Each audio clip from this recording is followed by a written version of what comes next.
Yo 3 ta aka bo'lsin, yo 5 ta aka bo'lsin, oilada o'zi asosan rizq, baraka, o'zi hammasida baraka bo'ladi-yu. Asosan bitta bolaga beriladi-da. Shu oilada bitta odam vajak bo'ladi o'zi. Hammani tortadi, ukasi uyoq beradi, yordam beradi.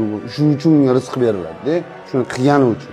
O'sha qilganini men qilolman emas, Alloh men orqali ukamga beryapti shu rizqimni deb turib, ukasini yoniga tortib yurish kerak.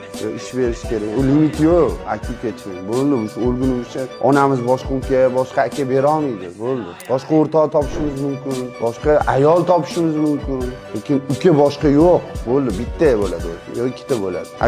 Aka yo uka, hammasi opa-singil, bitta oila bo'ladi. O'sha xolim, akam unaqa, yo'q, rizq oilada bitta odam beradi. Shu katta akami tortyaptimi, kichkina aka kichkina ukani ishi yurishmayaptimi? Yoniga tortib olib yurish kerak, yordam berish kerak, bir kun yaxshi bo'lib ketadi. Yaxshi bo'lmasa qarash kerak. Limit yo'q. Ani ertaga aka-ukalar bormi degan savolingizga bor. Men shunaqa aka-ukalarni ko'rganman. Ertaga xoliva javob beraman. Nogironda ukasi, akasi haligacha qarib oilasi.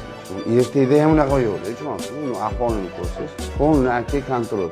Shunaqa akalar bor, jiyarini beradi, bilasizmi? Biza hali bu dunyoda degan ko'p yaqinlarimiz bilan hali ko'p sinalamiz degan. Tushundingizmi? Hali bu hayot ko'raveramiz hali. Hali ko'p yaqinlar bilan sinalamiz hali. Tushundingizmi? Shuning uchun limit yo'q. Aka-uka.